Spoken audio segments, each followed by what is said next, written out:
Samuel again, and I'm Tolu, and he is Timothy. I will Team. not make that mistake again. And we are Team Tolu Ayodele. So today we'll be doing something. I'm trying to not say do something interesting. So I'm going to talk about something. We're going to talk about something that will I say bothered me, or I would say something that I've noticed okay, for me, for the first 1 week of marriage. And after I talked to some other people, and they're like, okay, I experienced this, my wife experienced this, and for many people I know have experienced this. So I want to talk about it today, especially for those that are intending couples, because I never ever saw this coming. I never knew there was anything during the counseling. There was nothing like that. So today I want to be talking about post-wedding depression, or post-wedding. Sometimes depression can be so much of a word, because it's always we are always very careful in using the word depression, because it is it's medical than just extreme sadness. So sometimes what we call depression is just extreme sadness. Many times. So but for the purpose of this video, I'm going to use it because so many people is beyond extreme sadness. It becomes something serious. So we're going to talk about post-wedding depression. Now, for me, after the wedding, 2 days, 3 days, I don't know, my mom just sent me a message like, Tolu, I miss you. And that message just triggered a lot. I just remember the fact that I used to have my parents in the same house with my my siblings. So we are very close. We have this very close connection in our house. Like anything that happens, maybe online, we talk about it. Who is this person? We talk about it. We talk about everything together. You understand? So being cut off from that, not just take you away from that place. Then you are now living together with somebody, like it's not a stranger, but you guys are living together for the first time. And for some other people, you have to live your town where you live. Some people, they even have to travel out of the country to live in another country, to meet with strangers, attend another church. Sometimes the church can be like the church you attend is different from the whole place I'll be coming from. Then you meet new people are like there's a whole lot of things, you understand. For some churches, for some people, they integrate faster. That's why some churches, when you get married, they do this you are welcome to the women's group and all, just to make you integrate faster. But for some others, they just expect you to just blend into the church, mix with people and all of that. For some people, it can be a whole lot of ups and down. You're not saying anything. It's you. Was there any time where you are in married, like the maybe first week of marriage, where you felt? I thought it's only ladies that experience it. No, some men experience it. Sometimes they can be overwhelmed by the fact that they have to provide, they have to be in charge of somebody, they have to take care and all of that. So, were you at any time overwhelmed by? Because I was already wondering if this is only about ladies. Because no. When I kept saying I am. No, I'm just thinking about my own. I can't speak for you now.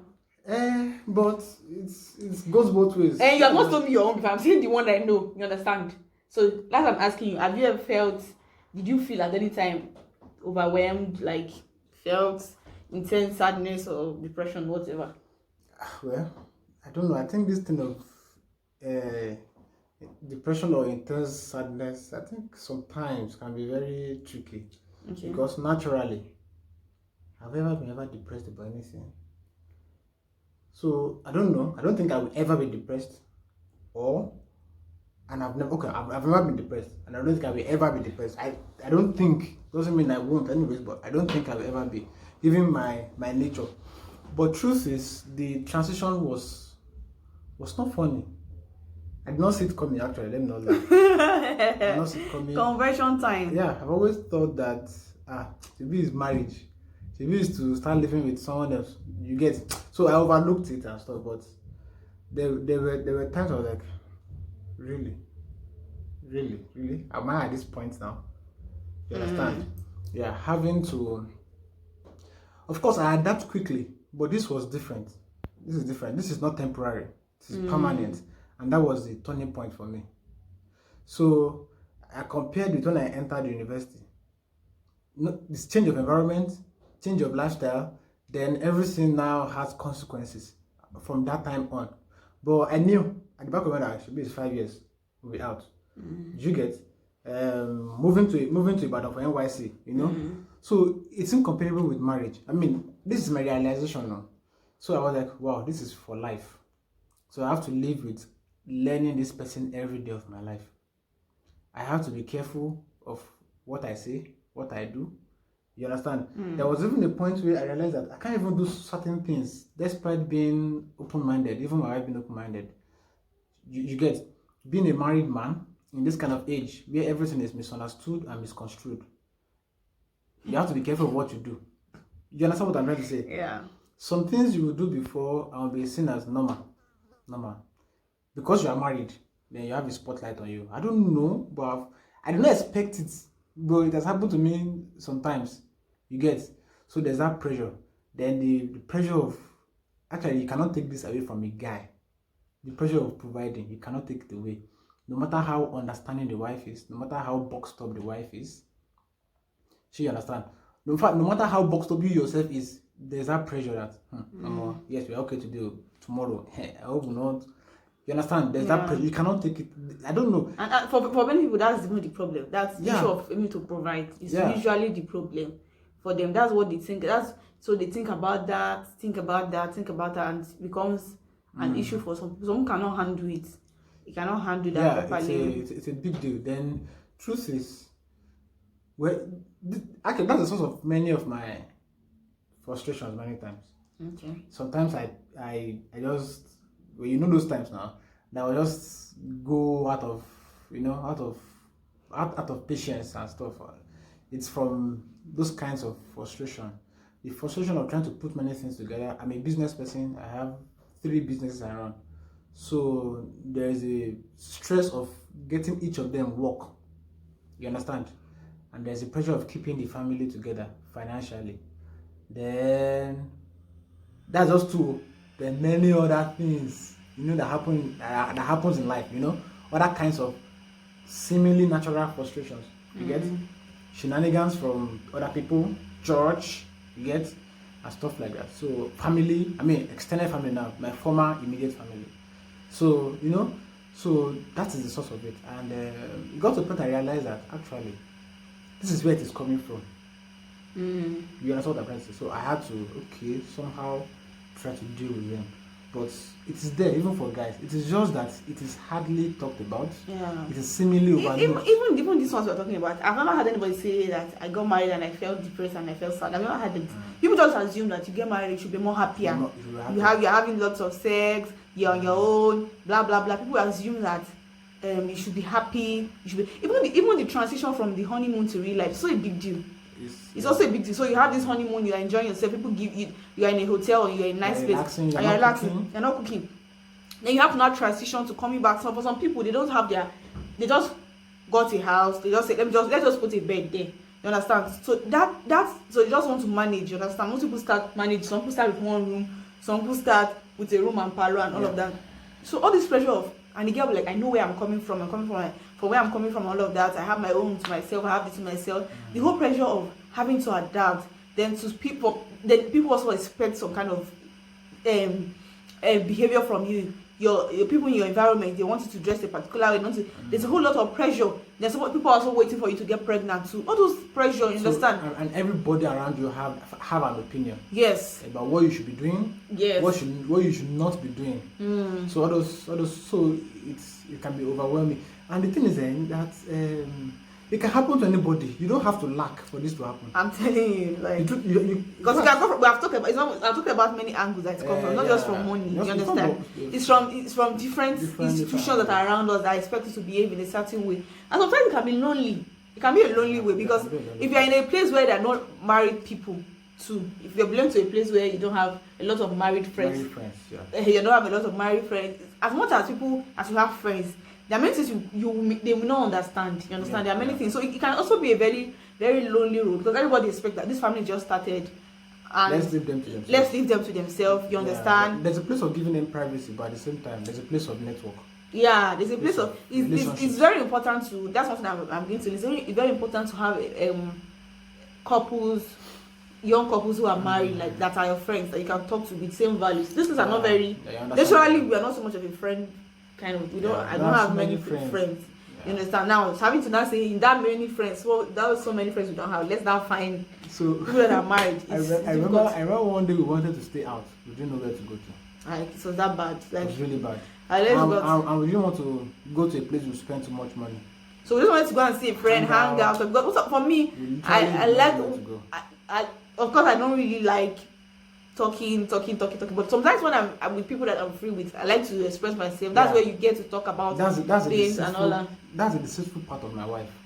She seems to people that she seems to people that oh my Josa. But in truth, if you get to know her, she's easily bored when it comes to talking. So you have to be very close to her. She's whatever. It's alright, like it's okay. So there's a place for friends, and so there's many years ago, maybe recently, there's that narrative that married people should shun single people and just stick to married friends. There was that narrative which then I criticized. Foolishness, is that I criticized it, but the truth is, thinking back about it now means that there's room for balance. I don't agree with you shunning all your married friends. It doesn't make sense. Like, really. It doesn't make sense. But at the same time, have friends in your network that are in similar situations. You understand? That can really relate to what you would like to discuss with them or with what you're going through. Yeah. So, because it can really be lonely, honestly. It can be. Especially if you're moving to a new place. You're moving to a new country. There are people who cry every day. Like for 1 year. I feel like for the ladies, they cry like, what am I doing here? What is this place? Where is this and all of that? And for some people that their husband may not understand what's wrong, what's happening, you understand? So I don't know, like after saying all these issues, I think it would be nice to say how do you handle it? How do you get how let me ask, how do you handle yours? How did you get over it? I don't even know. I just got over it. I would say that you didn't do anything practically, or you didn't change your state of like probably going to see them, going to my family to see them. You understand? You get to see them, talk with them, like keep like. So instead of giving them distance, like they will not send message and you say, I miss you a lot, you feel guilty, you communicate, you just even things that are not necessary. So I call my mom many times, I tell her things that are not even necessary because it just also that the bond will be there, so she will feel. Because I also feel that from her own side, there's this emotional thing about having a child. Because my mom, I was the only girl. And most of the time when we buy clothes, buy things, she comes to my room to show me and all of that. And she does not have to. She does not have anybody to show those things to. She doesn't have anybody to talk about those guys. She doesn't talk with my dad. She speaks to me about them. Yeah. You understand? So it's quite difficult for her. So I think there's another side people don't talk about. How do mothers feel when they have to give their child out in marriage? All of those things. So there's a whole lot of emotions involved in marriage. Everywhere, a whole burst of emotions. Right. So for me, I would say that having to meet with them, having to interact with them, and me when I'm tensed or when I have issues, one of the best things for me is to talk about it. I remember I wrote a Facebook post. Was it Sunday after the wedding? Is it Sunday or Monday? I talked about it. I wrote about it, and I was like, nobody tells you about the fact that you have to adjust to getting married and all that. Because it was even during the honeymoon, I was feeling, wow, what am I doing here? What am I doing here? Like there was so much tension for me. I just wrote about it and I got comments. People were like, oh, you're not the only one. Somebody even told me that his wife was like, she cried. She used to wake up every night for a long time crying and shouting at mom, oh, mom. And she's not a young person, but she just woke up, like you just wake up in the middle of the night and just like, what am I doing here on the bed? You understand? So for when I had stories of other people, one guy was saying his wife was also like that, but he allowed her to go. Sometimes he allows her to go to her parents' place. She sleeps overnight, you understand, just to help her balance the transition. So it's not just the one off transition. So those things help me to know that okay, this is not just something that is happening to me alone. Other people are passing through it like that. Well, how I was able to handle mine was that I relaxed a little bit. I don't know, there was a point where I was like, damn the consequences. I was going to let something suffer. But that was not the way to go. So for me, I did not do anything practically, but I just tried to calm down. So when I'm getting to that point of frustration or trying to find fault in something I've done or never, I just like, well, I trigger that part of me that never regrets anything. I don't regret, even though when I say I've done something wrong, I apologize to whoever is involved and myself, and I move on. I don't dwell. That's me. So I leverage on that part of me. Like, we are here already. So when the business is going somehow, well, this is not the time to start regretting what I did wrong to make this business like this. What are we going to do next? Yeah. So because the part of the position is having to understand your wife, she doesn't understand you so much. So there's room for that conflict. You're saying this, she misinterprets it to be this. That was a huge part of me. That caused a lot of frustration for me actually. Because when we are two different persons. So I just learning each other, and I'm saying this, she does not believe that it's this, she thinks it's that, and that can cause confusion. So many times I just shrug, move on. I don't have to win all the time. So that part solved a lot of problems. Yeah. And then I started relying a lot on networks, having conversations with people and so on and so forth. Who do you have conversation with? You don't have friends. Conversation is not always with friends now. People. I don't have friends, but I have people. Yeah, deep go. But I've actually learned that I don't know how. I'm still trying to find out how to make friends now. Like I feel like I need them in my life right now. But people that I just married, I don't know. I just feel like you should just change. Like as I am now, I feel like living in Ibadan. To just move out. Like there's so many things I would like to do now. But people, yes, there are many things I want to change about my life. Places, associations I belong to. Oh, okay. Then I would like to remove myself from, but I can't because there's so much. How do I say it? But wait. So I don't know if there's a club or a fellowship that you want to be part of. I want to be part of it. I just feel like I feel trapped everywhere I am. Wait. Okay. I know what the problem is. What's the problem? The problem is not about removing yourself from certain associations. No. Is what? You will always have certain associations that you feel that what the crap is this? I'm not supposed to be here. That's not the issue, babe. What's that issue? It's just improving the quality of new entrants into your life. New entrance. That's totally entrance into your life. How do I improve it if I don't change where I'm going to? I have to find new places to attend to be able to meet with people. I've exhausted people in my network. Like I'm already tired. I understand. You understand what I'm saying? All these things are proverbs. So I don't know. I don't know what to say. Do you have any friends at any club or association that you want somebody to join? Please. Help my ministry. And things like it's only like Tolani that is still my. I can say Tolani is my friend. I can say. Oh, you mean intimate friends? Intimate friends, married friends. And Tolani is not married yet. Intimate friend. Many of these people, Willie, Victor, they are not my friends. They are like brothers. They are like family members. They are already family members. So this one cannot call them friends again. You understand? So I just feel like I don't know. And making friends is so difficult for me. So babe, difficult. I think there's a line to it. Yeah. What's the line? It should not. Well, I don't believe it should not be mechanical. It should be spontaneous. It should be organic. Okay. I'm serious. It should be organic. It's alright. No problem. We are not living in Badon. So I think one of the very great way to get yourself out of the mess, if you're not married now, to make a lot of friends. Have friends, quality friends. Some people now get married and now cut off their friends. But this kind of make friends. It's not all those kind of messages you will get on WhatsApp or Facebook. Please, how can I be your friend? That thing is super dumb. That is very foolish. Oh goodness, how can I be your friend? You don't make friends like that. Like asking how can I be your friend? That's so mechanical. Yeah, it's so mechanical. It actually gets me off. It gets me off like really. Like when you guys start interacting, so I think friends, I think you just put yourself in the right position, like put yourself in the right place, the right friends that you attract the right people actually. So having friends is one very paramount reason. Talk about it. And if you feel that you have done all of those things and you have not gotten yourself and you are still in that moodiness, that sadness, seek medical help. Please. I know somebody who's a fantastic therapist that can help you deal with issues. Some of the times, like last year before the wedding, when I was having some very last experience. I just spoke with her and she just told me some things funny enough, it was just helpful. You understand? So if you think that you have gone through all of these stages and you have used all of this help we have talked about and it's not helping you, do not just hold it to yourself, please. Let it out. let it out, or let us hook you up with a therapist. What I want to say today.